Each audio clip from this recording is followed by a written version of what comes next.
Hello,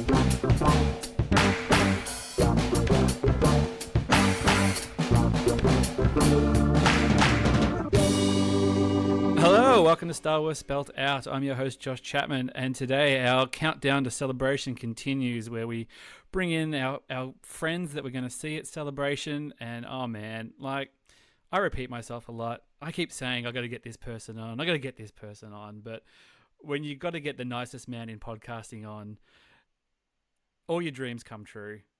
Live from the United States is Eric Strothers. How's it going, my man? It's going great, man. Thanks for having me on. I'm super stoked to do this. So we were just having a quick chit chat off air, but we'll a bit of shop talk. We'll bring it on the pod. It doesn't matter. But we're talking about daylight savings. That we had the times all lined up, and then I went, oh no, it's daylight savings. I'm going to make Eric stay up an extra hour later. That's not a huge deal. I was just lamenting my situation where I had a late night gig last night and then had to drag myself out of bed an hour before I normally would have. And I was super sad about it. As I just said, Eric serves Satan in the evenings and Jesus in the mornings. He's playing them all, playing them both. You never know. Well, you got to, that way, no matter what, you're going to win one side or the other, however it shakes out. What's the joke on The Simpsons that all you do is replace baby with Jesus in the songs, and that's basically that's true. That's actually true. Yeah. I did 7 years of Catholic school. I know the drill. Right. If you'll indulge me for a second, Eric, I just want to play a little bit of Who Got What. Oh man. So you want to go first? I want to go first. I'm not going to make you, spill for what you do for the Bad Motivators boys, but every time I listen to that, it's my favorite part of the show. And I actually got something last week, and I got a 3 3/4 inch Emphas Nest on a little bike on clearance in Australia. And nice. She was upside down in the packaging. That was the thing that was weird, that in the packet off the shelf, it was still sealed and she was upside down. Oh, did you open it? I did, because I basically had a look online at I looked at an unboxing of what it looks like in the box, and I was trying to figure out if the whole thing slides out, because I'm going, that's really weird, because if she slides at that angle, it wouldn't make any sense, because she should be facing the other way. But the figure is in its own little thing. So I thought, well, it's not actually that special, because the bike is still in the same spot, and she's just kind of been packed in up. That's a good looking toy though, man. You scored a good one. Well, I've never seen the 6-inch in the wild in Australia anywhere, because we get effed on stuff at the best of times. So I was quite happy just to see that one on clearance, which is pretty good for Australia. So it was about, I don't know, $20 or something, which is pretty good for us, because I think it was about 40 or 45. Man.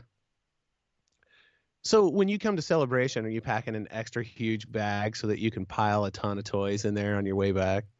Well, I want to, and I've been doing some research over the weekend, trying to figure out what my bag allowances are for United on flying. I hear they're terrible, but I'm stuck with them, so that's just the way it is. But so you get like your big bag, and then apparently you can take a carry-on bag, and then you can actually take a backpack, like a smaller bag to have at your seat.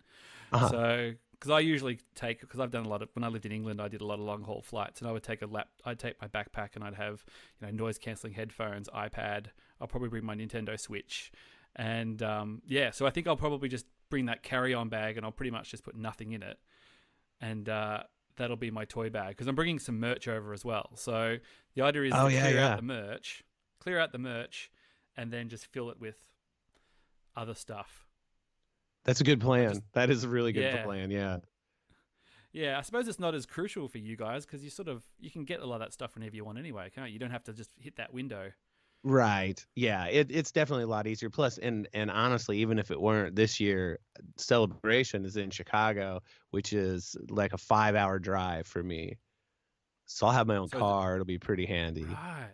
So have you got like a enough room to pack, or are you packing excess stuff? I mean, apart from luggage, do you have to? Is everyone saying, "Oh, Eric, I need some t-shirts brought, or I need something else brought, or I need some like audio equipment brought? Are you sort of doing all the techie gear as well?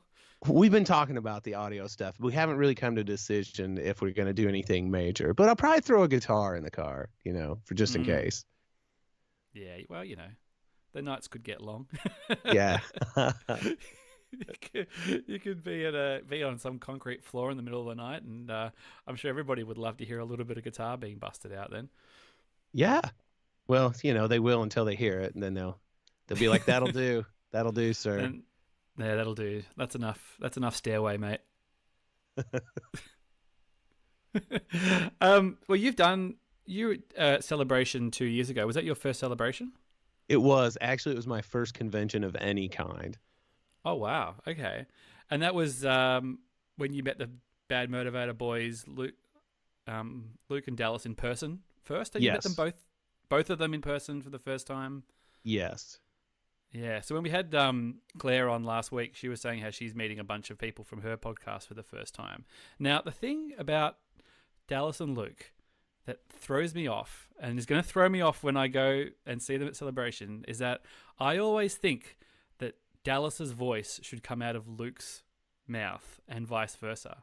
So when I hear their voices on the show, I picture Luke's voice coming out of Dallas's body and Dallas's. I just feel that they should be swapped the voices because one's got the deep voice.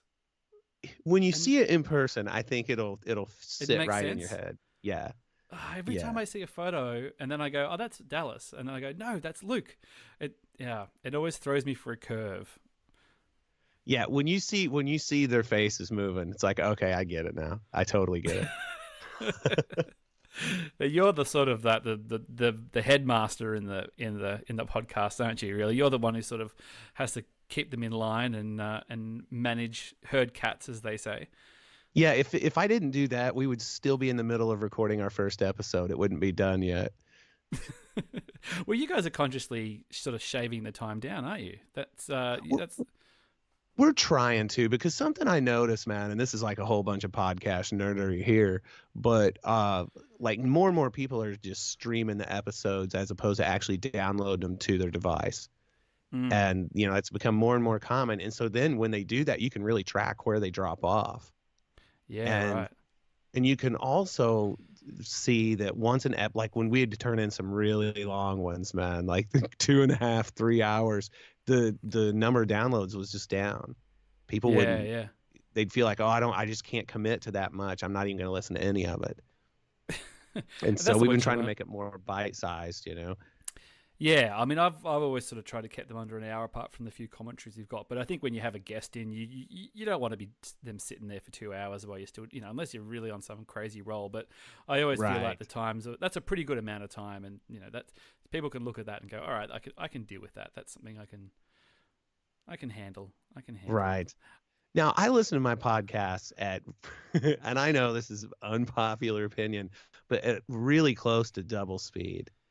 Really? And honestly, it's to the point where I don't even notice it. And I was listening to something in the car. I don't remember what it was. And my wife was like, "What is the deal with this? Why is everything so sped up?" You had people in the car with you while you were doing it? Well, almost never, but just this one particular time I had my wife listening to something and she was super annoyed by the sped up audio. Now, mind you, it's pitched corrected to be the true pitch, just fast. You know what I mean? It's not like a fast forward tape where it sounds like the Chipmunks. But yeah, not going so Christmas. Right. So, for me, when I see a 2-hour episode, that still means I'm going to have, about an hour's commitment to it. And it's like, I've got so much going on. I can't fit enough Taylor Swift listening in if I listen to all these podcasts. Now, we should touch on the other Taylor Swifts. Now, people who listen to this know you. There might be a few people who aren't familiar with your work, but Eric is a extremely accomplished musician. He plays in a number of different styles and things, but he's definitely a rock man at heart. Hard rock, you would say. Yes. Yeah, that's accurate. Now, where's the Taylor Swift come from? Man, that's so weird. I can't pin that down exactly. Like, I've always appreciated a well-crafted pop tune because just the song will get you. Yeah, they're kind of like that. And I can think of specifically the song that like dragged me in. And okay, so just for the people who don't know, I've got long hair. I play a flying V, and you know, I kind of look like that hard rock metal guy. But I also dig like um I like classical music. I like the Beatles, and I like pop music. I like just about everything. And Taylor Swift has this song that was from her Red album. I think it came out in like 2012. It's called "I Knew You Were Trouble," and it's like that was when she was first making the bridge from country to like Yeah, a the little more. crossover. Yeah, and man, it's got this really dope halftime feel part with the quarter note triplet in it, and it's I'm like, that's cool. And so it got me interested in her music, and then like I see like what her songwriting process is, and I just really respect it. And yeah, I don't know. I dig Taylor Swift. It's come from there. It doesn't hurt that you've got little kids as well, and little kids love Taylor. But Oh yeah. it's funny you just mentioned the Beatles. I was thinking about the Beatles the other day, and like they did the reissue of the White Album, and they remixed it and it came out. And, so the White Album was sort of been sort of front and center of my mind. And there's been a lot of articles about, would anybody ever dare make the White Album today? It's the left turn that no one expected, and da da da da. Now, is The Last Jedi the White Album of Star Wars movies? You just blew my mind, sir. I've been sitting on that question for weeks, going, I've got to get Eric on because hopefully he does Beatles. You know, that is a really good analogy, because when you think about it, when it came out, like, now obviously I don't know how the White Album was received by the public when it was dropped. I'm all No. obviously on the backside of the Beatles fandom. I wasn't. You're not going to find me in one of the black and white videos of all the You're at the girls side screaming, leaning over a fence screaming your head off. right. And so I don't know how it was viewed at the time, but it's cool to see an act be able to grow like that. And so I guess, and this is one of the things you've heard me say on the Bad Motivators, as long as they make the movie they feel like they need to make, Mm. as long as they believe in it and they have a vision for it, as opposed to, well, my reasoning is to be, I just want to freak people out. Well, that's not a reason. Yeah. You're not making art then. But to have an artist that's like, this is just where they're at right now, this is just where the thing is, I think that is a cool message. And so also, like with the White Album, if it wasn't like as universally as accepted and loved as it is now, is it something that as time goes forward, people are gonna, the Last Jedi will be like, have a lot more critical acclaim? Yeah. Look, I always sort of look at it going, it's they're both long, they both take a lot of risks. There's a lot of familiarity, and yet a lot of differences or plays on that familiarity. We'll spat that one out. It definitely does rub people up the wrong way, one way or another. Even people who like it kind of go, "Oh, I can skip past this bit." Like you could say some of the Canto Bite stuff. That could be like the obla-di obla-da of the thing. Although I quite like Right. obla-di obla-da Right. personally, but it is cheesy in places. It is dark in places. I just sort of talking as a journey, and you kind of go,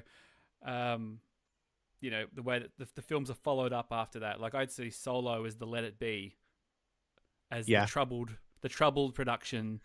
It came out familiar, yet everyone knows the history. Sort of not regarded as, people like it, not regarded as highly. And then I think Episode 9 will be the Abbey Road, the sort of the bringing together, the familiarity, everyone working towards the thing, trying to embrace the one last hurrah.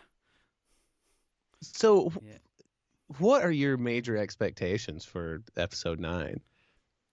I think we're going to get a pretty safe film, to be perfectly honest. I think we're going to get a resolution. We're not going to get a total resolution. I think that'll be madness. I think a few characters will go potentially, but I think it'll be mostly good wins, evil losers. the Ben Demption stuff, perhaps.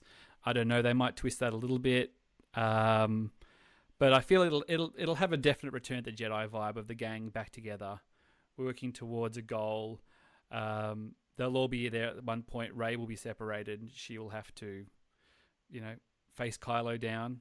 And so I'm expecting a good time. I'm expecting honoring the characters and things. And I think it's good that JJ is the one to finish it, because I feel like he probably feels like, I think he had a real feeling like he wanted to come back and finish the story. I think he takes ownership of the story a little bit since he sort of kicked it off. Whether he actually had a plan, I don't think he had a plan when he wrote Force Awakens how it was going to end. Either. I don't either. But I'll go, man.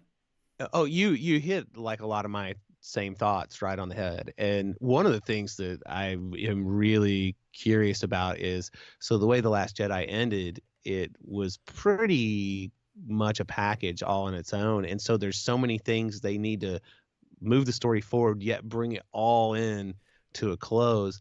I'm really interested to hear like what the runtime is going to be, for example. How much of a story are they going to be able to tell? I'm excited for it. I think it's going to be a great movie. Yeah, I think it'll be really good. I think a lot of people will come out. I think it'll be a crowd pleaser. I think people will feel satisfied. I think people will get what they think they want. Whereas I think Last Jedi gave people what they didn't want, and some people were happy to be, surprised. I think this will be a lot of people will get what they want, even if they don't necessarily know what happens. I think they'll kind of walk out going, "Oh, I feel a sense of closure, or I feel a sense of satisfaction, immediate satisfaction." I think that's what we'll probably get. Right. Yeah.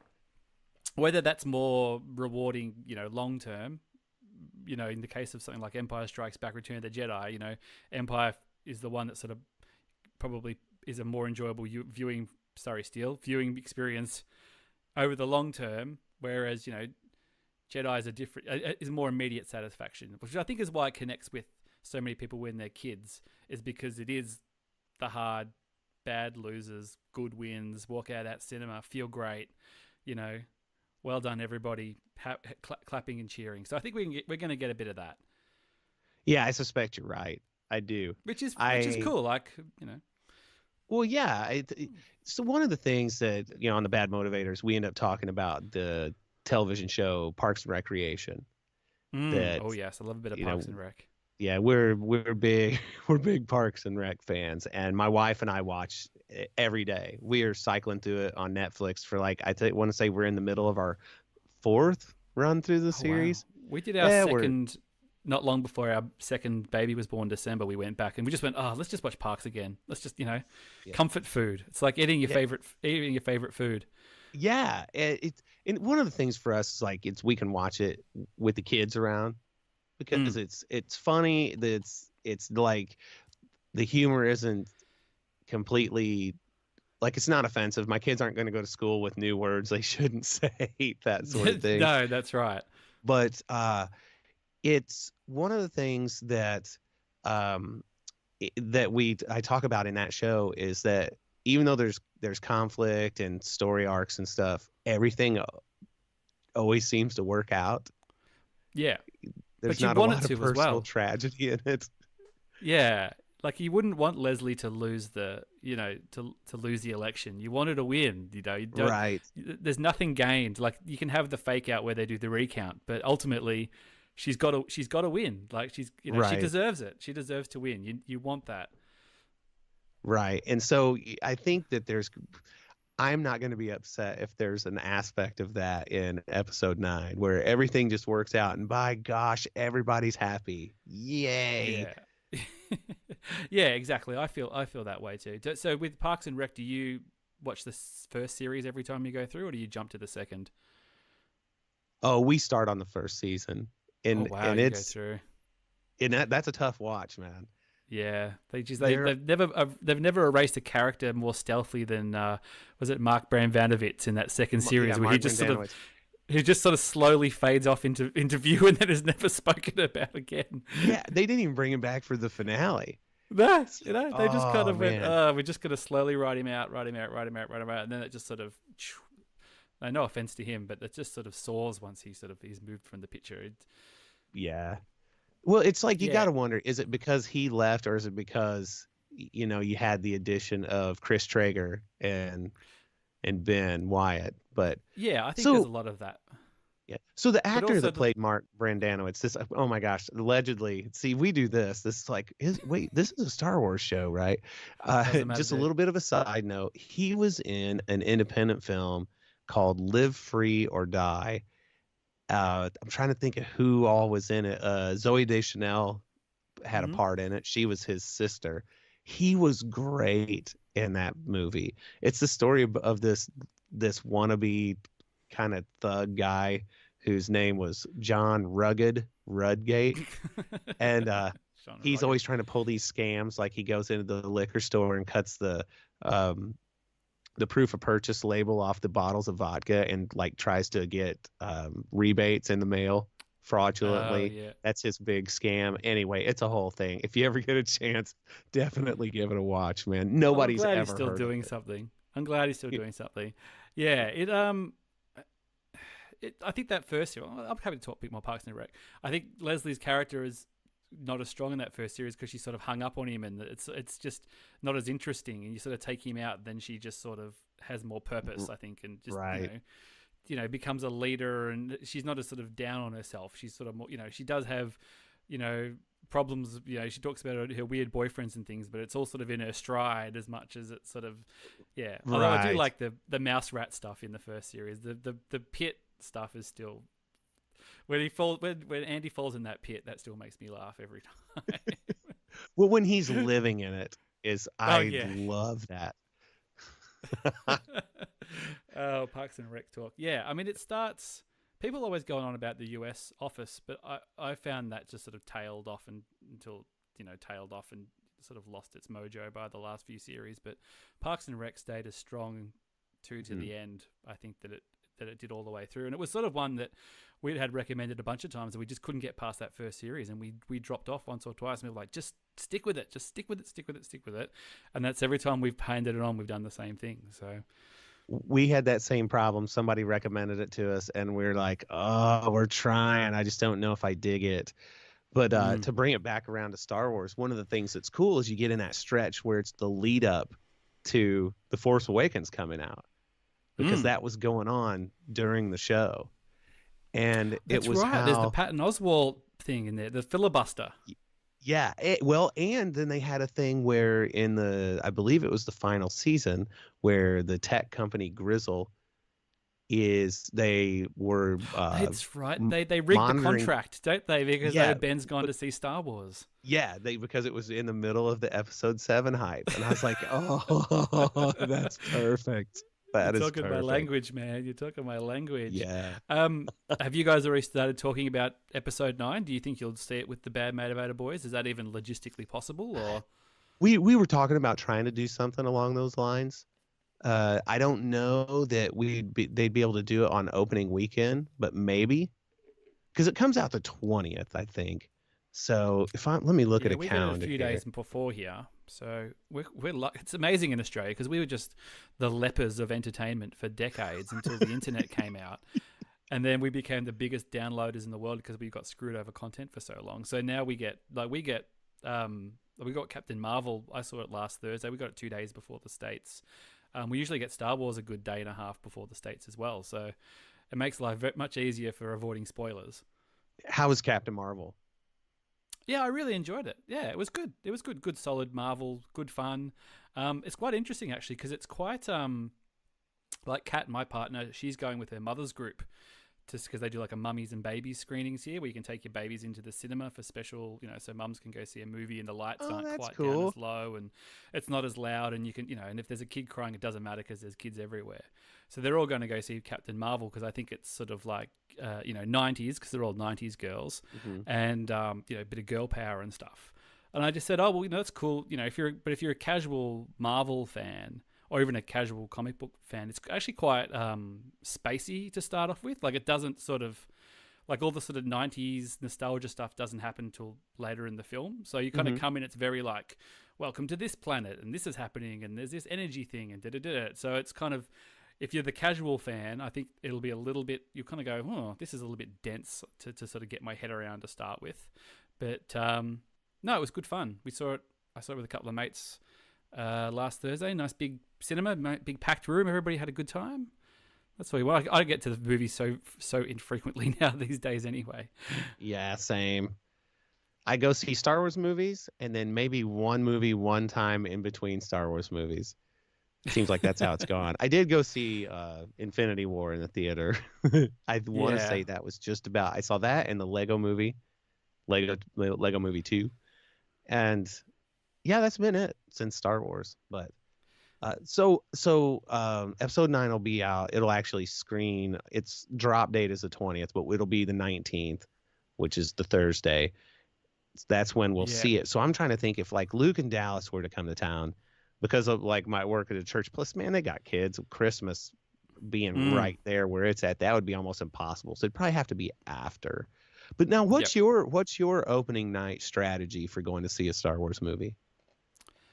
The last few have been, well, Solo I saw with Andy and Catherine and some of the Melbourne Star Wars crew down here. So we just sort of booked ahead and just went to the cinema, and it was all fine. It was no worries. But the previous Force Awakens and Last Jedi, we've done the Steel Wars premieres down at Knox, so the midnight screenings, which have been really good. But you're basically at the mercy of the organizers. So like I'm very. I'm very like, I get on, I get my seats, I get everything sorted. I like to pick my seat. I like to know where I am. I get all that. And then for Force Awakens and for Last Jedi, I think definitely Last Jedi and I think Force Awakens, because we are both worker monkeys for Steel Wars and for Steel. He had basically said, oh, dude, like I'll hook you up with tickets. Don't worry, it's all good. But I brought a bunch of mates. So I just said, oh, look, I'm bringing a bunch of guys. I'll just organize it all. Don't worry about it. It's all cool. I'll take care of it, because then I can just organize everybody. I don't have to worry about me being somewhere and them being somewhere and all this kind of thing. So Force Awakens, it was just like you bought a ticket and it was done through the fan club, and then you'd basically rock up and they just gave you a seat. So you sort of had no control over where you were sitting. So we were for Force Awakens. Have you ever seen the movie Bowfinger with Steve Martin and Eddie Murphy? I haven't seen it, but I know the movie you're talking about. So anyway, basically they make a movie, and there's a joke in it where they go to the premiere of their own movie and they get stuck in like the second row on the far left, and they're looking up at the screen, like it gets right in front of them. They go, oh yeah, these are pretty good seats. So basically, Force Awakens, we had the Bowfinger seats. Like we were just, I'm looking at the row going, okay, B2, okay, that's interesting. Where's this? And I'm just walking up, and I've got my mates with me. And I'm just looking up at the screen going, oh my God, like, all right, well, we're here now. It's Star Wars. There's a new Star Wars movie. And to be honest, within the first minute of it starting, you completely forget where you're sitting, Right. It was an interesting experience. And then for Last Jedi, actually for Rogue One as well, I forgot about Rogue One. It was a similar thing, but we'd basically, I don't know, for whatever reason, we were just sitting in better spots. We were sort of towards the back more. We had better views of the screen, but it was still basically at the mercy of whatever because it was organized through the fan club as well. Whatever the fan club gave you, you were sort of at the mercy of. So we'd do that, and then basically Steele would have his reaction at the pub next door to the cinema. So basically the credits would go up, and you could see Steele would like leap up out of his seat and like run across the thing because he had to run to the pub and get ready while everybody's sort of milling around. And we get out and sort of mill out the front of the cinema for a minute, and everybody would be, it's 3 a.m. by then. Everybody's sort of hyperactive. You're on adrenaline and no sleep and things, and then you're off to the pub for the live reaction shows afterwards. So I think Last Jedi, I got to bed at about 6:30 in the morning. I think it was. Oh man. Yeah. So I made the mistake on Force Awakens to not take the day off work the next day, but Last Jedi, I definitely took the day off work the next day, so it wasn't too bad. But I'm hoping that he does it for 9. But it's he's a family man now. It's completely what's logistically possible. Yeah, you might have it in St. Louis. Well, that'd be fine. That'd be just fine. I'd go to that. So what I've done I didn't do it with The Force Awakens because I was supposed to have a gig, but so for Rogue One and then The Last Jedi and Solo, I got tickets to the very first screening at the theater that I like going to, which is on the Thursday before the official opening day. And then which is usually at 6 p.m., maybe 7 p.m. And then I Do get they a do midnight ticket. in America? Is a midnight screenings a thing in America? They I think they are still somewhat, but what they've ended up doing is actually just pushing that back all the way to even 5 hours earlier to where it's considered like preview day almost. Right, right, yep. And so like I'll go and see it 2 or 3 times in a row, just back to back. I'll buy tickets to the however many screenings they have in that first day. And so like for The Last Jedi, that was the first time where they had uh at this particular theater where all the seats are reserved. Yep. Because So that makes before life you, easier. yeah, oh man, it's so much better. And so the second the tickets went on sale, I remember sitting in this very chair at this very desk right now, just randomly refreshing my browser, hoping that the tickets would pop up. And when they did, I just went and got tickets to 3 showings in a row. And what I did is there's 2 seats in the room that are the best seats. I can prove it mathematically and anecdotally, but I bought those 2 seats for 3 showings in a row. And then for one of the showings, I bought the 2 on the right out to the next of us. So me and my buddy Luke could each invite a friend to come Oh, with yeah, that's us. cool. And man, there's something about seeing it over and over like that that's really, Yeah. really pretty cool. I've done for the Force Awakens and definitely Last Jedi. We did the midnight, and then on the Friday night, we would get gold class. So they have this thing in Australia called gold class cinema, where you pay, I think it's like 45, $50 a ticket, but you're in a recliner and you get like hot, it's like the fancy, it's like a private cinema. There's only sort of 10 people in there. And I take Kat to that. That's how I get Kat to come to Star Wars. I go, well, we'll do gold class and we'll sit in the, you know, although I remember distinctly watching Force Awakens with her and at the end, and she was crying at the end of Force Awakens. So I was like, all right, well, it got to her. That's good. It's not a waste of $45. Yeah, Although I've we never. did, Go ahead. I'm sorry. I was going to say, she does cry in a lot of stuff though, so it might not be just Star Wars. Well, I do too. To be fair, I'm more likely to cry than my wife, so I'm sensitive. But I've never been to one of those theaters that I can think of. But we have one that I've thought about going to. I was going to go see The Force Awakens, or no, it was The Last Jedi at this place because it wasn't being shown in the theater I like going to, but it's still at one of those, and I was just dying to blow off work and go. But man, I really feel like I'd doze off if I was too comfortable. If you're sitting too far back, yeah, there is that danger. There is that danger. It's actually it's a good and bad experience because it's all like, oh, it's got little table service and things, but there's a lot. So people order food to that little chair, so there's always sort of like staff scurrying around and things as well, and so I get very, especially for Star Wars. I mean, the good thing about watching a Star Wars movie on an opening night in a Star Wars crowd is that everyone's there for Star Wars. So Right. everyone cheers at the right time. Everyone's quiet at the right time. There's nobody on their phone. It's all very respectful crowd. By the time you get to the sort of third or fourth viewing and you're just in the cinema with the Joe public, it's a good thing that you've seen it a few times. And those, the people on their phones at cinemas grinding my gears like nobody's business. Oh So, yeah. Yeah, I hate that, man. I Now this wasn't actually at a movie theater. It was a theater.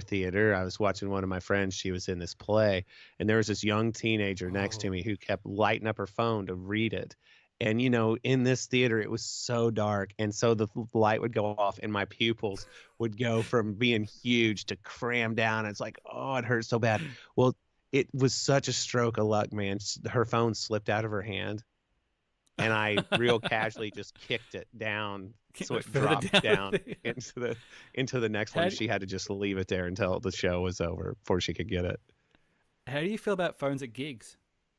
You know, it's weird when okay, so just last night, as a matter of fact, there were some people sitting at a table kind of close to the stage, and we are just looking at the back of the dude's phone. He is filming us the entire time. Now, Mm. one thing I can say is he wasn't staring at his phone. He was able to hold it like surprisingly still and just watch us. But I think he was definitely like, he and his wife, they weren't speaking to each other because he didn't want it to wreck the phone recording, I guess, which I thought was, Ah. I'm like, man, you're taking the part where you enjoy it out of the equation. But I have seen a new thing now that I find weird. Now, I'm a man of a certain age, okay? But we'll play these gigs and we have a lot of ladies who are on the dance floor during, the songs that I grew up with, like the all the Bon Pour some Jovi. sugar on me, and Yeah, yeah. Pour Some Sugar on Me is another good example. But then you'll Yeah. occasionally see these younger dudes that are out there trying to put the shine on the slightly more experienced woman, but they're out there on the floor holding their phones in their hands, like trying to dance with Oh. these chicks and then looking and they're texting kind of out of the corner. It's like, dudes, that's not Uh, cool. To me, that's that's not good, weird. man. That's not metal. Not at all. Yeah, it's a bit of a weird one. Like, I don't get to that many live gigs anymore. I used to go to heaps when I was younger, but I don't mind if you want to capture something for a minute or a few seconds of your favorite song. But I remember seeing a gig, and there's a dude in front of me who just had his phone up the whole. He was just filming and filming and filming and filming and filming, and I saw Muse with a mate of mine, and there was this dude in front of us, and he was filming and filming and filming. And then there was a point in the song where the song kicked off, and the crowd just sort of surged, and his phone went flying about 20 feet in front of me into the thing. I'm like, well, that's you live by the sword, you die by the sword, man. That's the way it goes. Well, it's hard. I mean, even something as simple as, okay, I've got little kids and they're at the little school programs. And, I'm trying to watch my kid up there where you sit in there for an hour as all these different classes perform and so you can see your Yeah, kid get their 6 minutes in. I'm not And looking forward to that. I'm watching it through some guy's iPad because he's there trying to film it on the iPad and he's holding this billboard up in front of his face because they're just oblivious. Oh my gosh, I sound like such an old man. And back at, with the kids and there's the technology. Well, I I don't mean, look, that let's guy. let's be honest. At Celebration, it's going to be phones ahoy, isn't it? Really? So, Oh yeah. Yeah. Well, the cool thing is the celebration, like you said, is a lot like going to see a Star Wars movie on opening night. Everybody's there for Star Wars. mm, And so that helps. And fortunately, for the most part, at least mind you, I've only been to the one, but it was fairly self-policing. yep. You've got people who get it and everybody's expectation was that everybody else be a decent human being. Yeah, I mean, Claire and I touched on this last week when we were talking about it, and I was just saying, like if anybody's there and starts some nonsense or is, being unpleasant and stuff, that the security will kind of, get on it. But the thing also I was thinking about is that there's little kids there as well. Like Yeah. you can't be there just getting in people's grill about, women in Star Wars and stuff, and there's people's kids around. Like I think if somebody, if I did see somebody doing something unquestionable or whatever, and it was on me to act, or I felt like I was at a position, or even geographically, I think I'd be like, mate, there are little kids here. Like, let's just chill out a little bit here. It's not all Yeah. about you. And I think Yeah. I think that makes a big difference the way people behave when there are children around as well.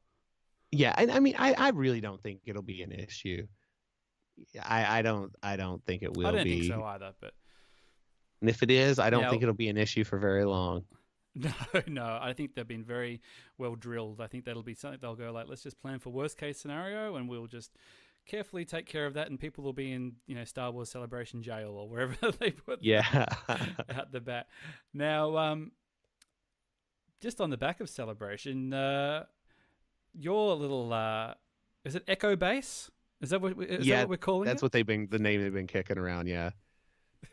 So a bit of backstory. I touched on this last week. Is that our Airbnb had been cancelled for Celebration. We had to find new locations. So I was like, well, I should find out where this Eric Strothers Bad Motivator Luke Cruiser Dallas Wood Party House is, and see if we can get. I think the funny thing is that when I first messaged you, I was like, oh hey Eric, our accommodation's been cancelled. Where are you guys staying? And I had to quickly go, So we can find a new place, by the way, not so we can sleep on your floor. Well, it's to the point now, man, where it's like we would have just probably said, "Yeah, man." Well, I shouldn't speak for that because Aaron Boyd, the guy's the stroke of genius, put all this together for us. But it's like we're gonna have people just crashed out everywhere. Yeah, well, luckily we'll be close by, so I kind of think the attitude is we could enjoy the socializing, and then we can when the party dies down, we can go home to our beds, and we don't have to worry Right. about anything else. But how many of you got in? How many of you got in there? Now I've seen the pictures. There's like a pool table in there, and there's like a little bar, and it's Yeah, it's a pretty big place. It's one of those things where they tell you it will sleep 18, but it's, mind you, when they tell you that, that's like assuming that a mom and a dad and a kid will share a bed, you know? You and Dallas And aren't so, just cozying up in the same bed together. no, sir, no, that's a firm no. And Sorry, mate, if you're listening. so it's hard to say how that'll all work out. But there's a bunch of us. I can't remember the final count, but it's a lot. Yeah, I think our place again sleeps 10 or 12 or something, and it's 3 bedrooms, but it's got 2 double beds, and then there's a downstairs bit which has got a couple of bunk beds in it. So I just said I'll just sleep in the bunk beds, I don't care, you guys can take the nicer beds upstairs and stuff. But again, it's like you could potentially have a whole stack of stragglers in there. So right. we'll have to see.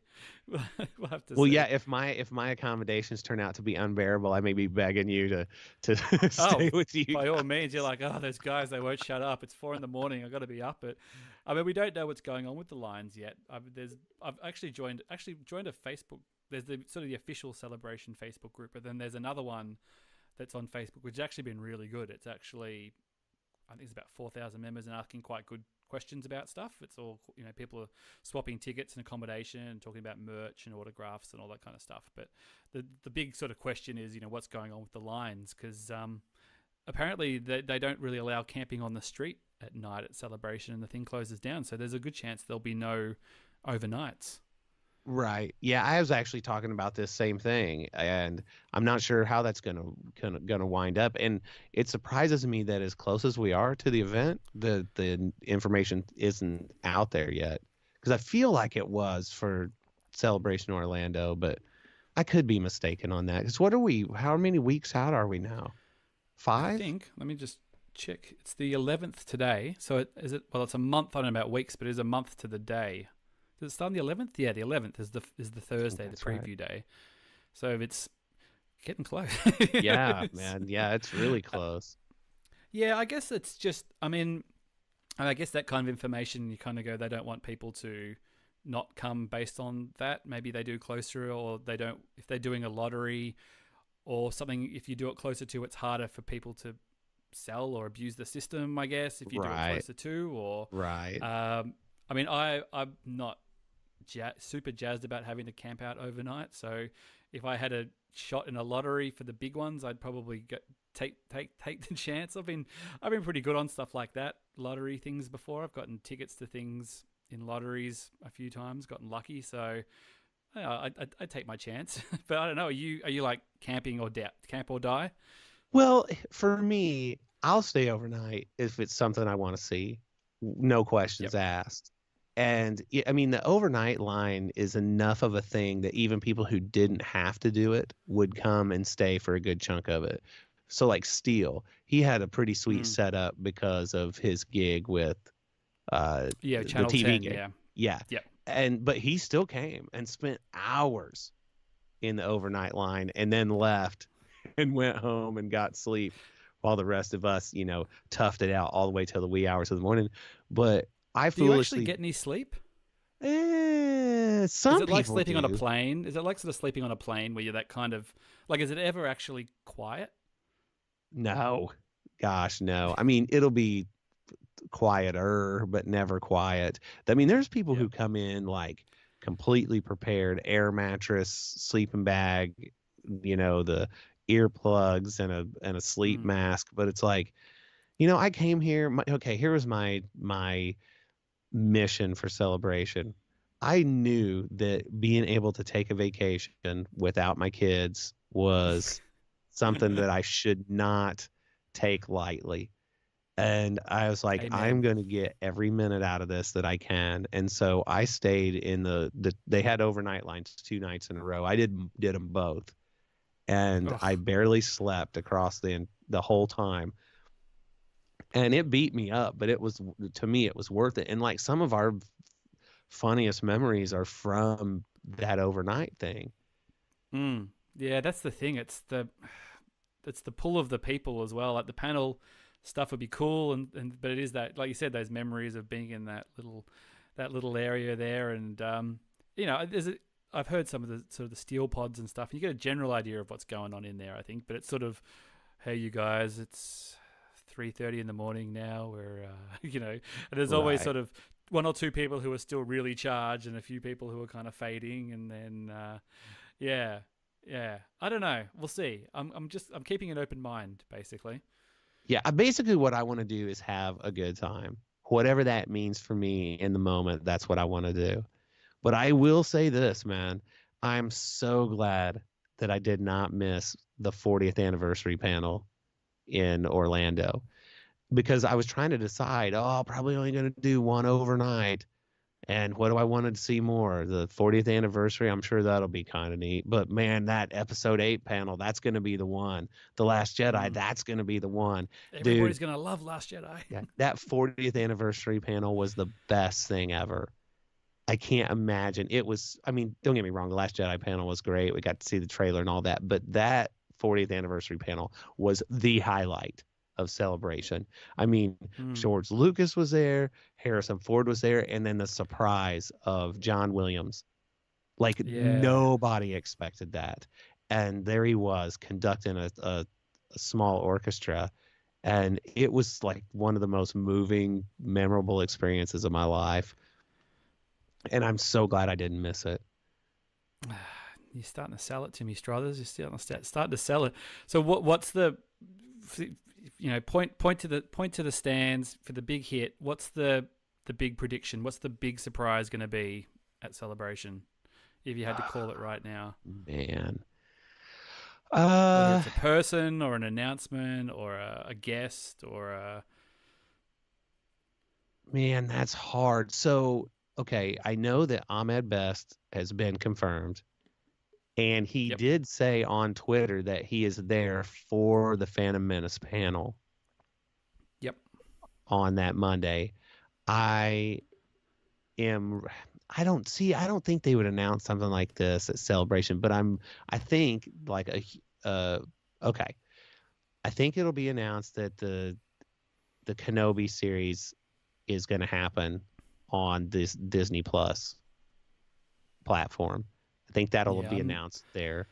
I hope it'd be really dope if Hayden Christensen was there and they announced that he was going to be in episode 9.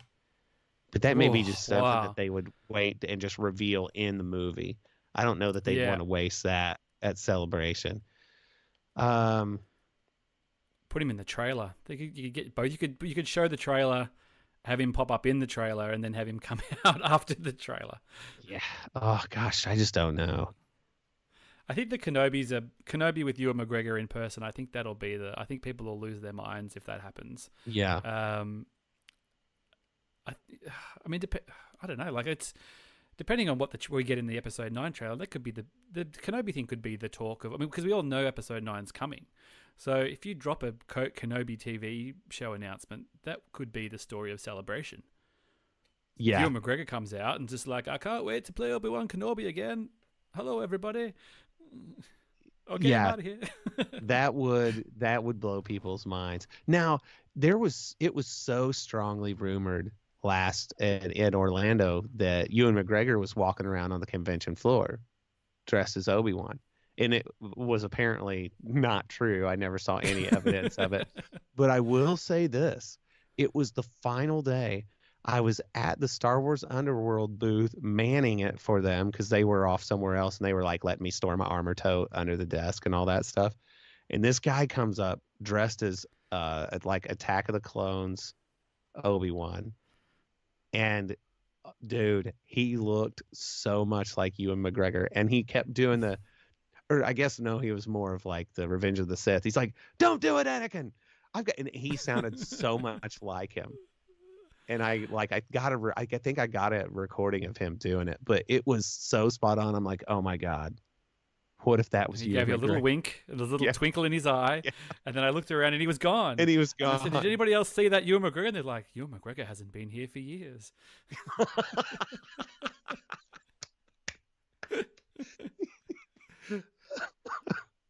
Oh my God, that's gold. That's good stuff. Before we wind up, I just want to get an understanding. I've spoken to a few people now. I've been to Celebration Claire last week, and Steel obviously, and some people like just the getting. I mean, I know it's at a different venue, but like the actual floor that you get, like the actual walking the floor kind of thing, is it easy to walk around? Does it sort of get progressively easier as it goes along? Because there's, it's sort of day one, like you're just kind of shoving your way through, or is it pretty easy to kind of get around, or does it depend when the people are in panels and things? I'm just sort of wondering about the general getting from point A to point B, wandering around this. Is it just sort of like a squeeze the whole time? Honestly, walking around on the convention floor itself wasn't too bad, really, any of the time. Mm-hmm. There was, because at least in Orlando and maybe that's one of the downfalls of the place, everything was so spread out. Like if you were wanting to go from the convention floor to one of the panels, it felt like you were walking for 15 minutes. Oh, wow. Okay. But I mean, that may be a slight exaggeration, but it felt long. Yep. But there was always, like quite a bit of room to move around. And for me personally, the only panels I went to were the two big ones, and then a couple of smaller ones, like I did the Music of Rogue One Mm-hmm. that David Collins did. So most of the time, people are in some of these other rando panels. I was hanging around on the convention floor, so I had a little bit more room to move around. But yeah, it wasn't bad. Now at McCormick Place, where this is at, it's huge, but I don't know how I it's saw going to be set up for. the Facebook group I was talking about. Somebody had gotten in there or was in there for some other reason. They'd basically had a video of just like one of the rooms. It wasn't even the whole thing, and it would just look like a airport hangar. Like Yeah, it was humongous, which is cool. yeah, it's massive. I was just sort of wondering about that, whether, if you're just constantly kind of pushing against crowds to get to places and things. But I guess it is a capped attendance, isn't it? So it's not like it just keeps getting fuller and fuller and fuller and fuller. I mean, Right. We'll be there from the jump on the Thursday. I'm assuming you'll be there every day, bright and Yeah. early.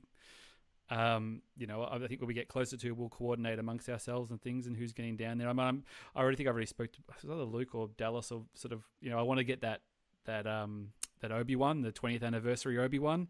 Yes. That's Yes. that's my chase figure for the convention. So if I come home with that, I'll feel happy. I don't know if there's any Black Series exclusives for episode 9, but we'll see. But the Obi-Wan is the one that I want. So I'm kind of going, if I just get that out of the way first, then I don't have to worry about sort of too many missions and things the rest of the time. Right. Well, I can say this, man. The Hasbro in Orlando did a really good job. They had the Luke Skywalker X-wing pilot was the convention exclusive, the carded, 40th anniversary figure style, and they did a banger job of making sure there was enough for everybody that wanted some.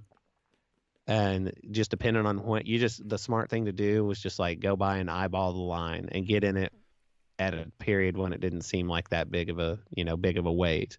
And so I think they'll be able to accommodate pretty much everybody. At least hopefully they will. So I would say you'll have an easy time getting it. Be sure to get 2, because it's maximum 2 per person. Get 2. Oh, okay. Well, yeah, all right. This is the inside information I need. I don't think there'll be time to hit a whole bunch of Walmarts for clearance figures and things in Chicago. So, this is where I'm going to do my shopping actually on the floor. I'm kind of resigned to paying retail for stuff, which I don't usually do on most Star Wars things. But Right. This is an exception. It makes it okay when you're there.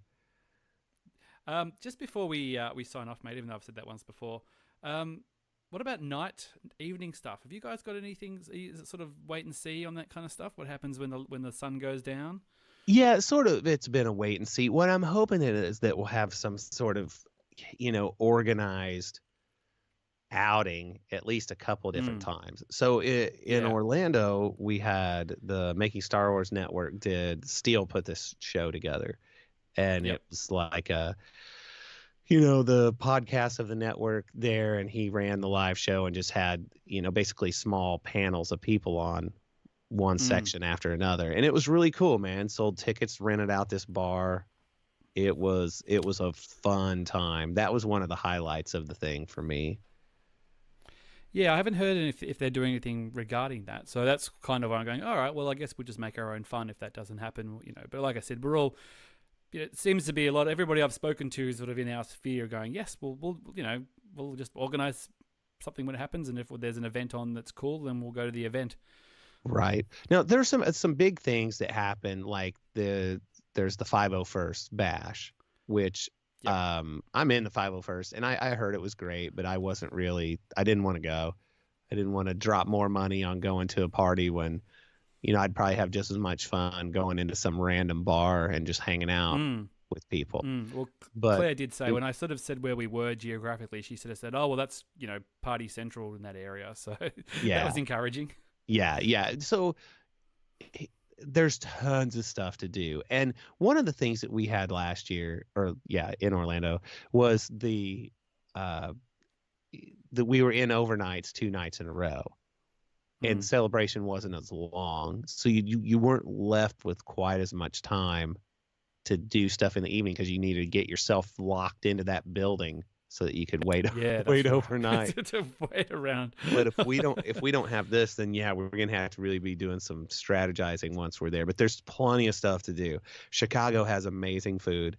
There's a lot of stuff happening, so it'll be a good time. We'll figure it out no matter what. Sounds good, mate. All right. Thank you so much for being a guest. It's ridiculous you haven't been on this time. We've chatted. I think obviously I was on. I think even before it was Strothers Wars, we did a little pod together years ago now. It just seems crazy to think that you haven't been on since then. But plug away all your wonderful things. Well, so check out my Star Wars podcast, the Bad Motivators. We drop new episodes every Wednesday. That's with my buddies Luke and Dallas. You can follow me on Twitter at Eric Strothers. You can also find me on the Making Star Wars Network's very own The Sith List, which is an all things geek podcast, and I'm the Star Wars dude. And basically, here's the gist of every episode. All right, let's talk some Star Wars. Okay, that was Star Wars. So we're going to talk about this. Eric, have you seen this? No. Okay. Eric, have you watched this? No. Okay. So that's the one thing I'm good at. The power shift. That's why you have to get back to Bad Motivators and put those other boys in line. So you've got a little bit of mojo still. Yeah, I'm the king over here. Bow to your king. But yeah, they're both really good shows. And Josh, thanks so much for having me on too, man. This has been a good time, and it is crazy that I haven't been on here before. You're doing a banger job with this show. Thanks a lot, dude. It means a lot. It's been really great, and it's just, I'm going to see you in a month's time, so we'll just pick up where we left off, and it'll be great. And that was the idea. I mean, the good thing is about taking this long is that we can pick up the conversation in a few weeks. And exactly. Nothing's even happened. Right. Awesome. Well, we've got T-shirts at TeePublic. You can get them just through the website at StarWarsSpelledOut.com. Leave us a review. That's about it, really. Share it around. The last episode got quite a lot of love because of the celebration connection, and everybody likes Claire, so everybody shared it, and I'm sure everybody likes you, so they will share this as well. Thanks for listening, and see you later, mate. Right on, man. Thank you so much. Bye.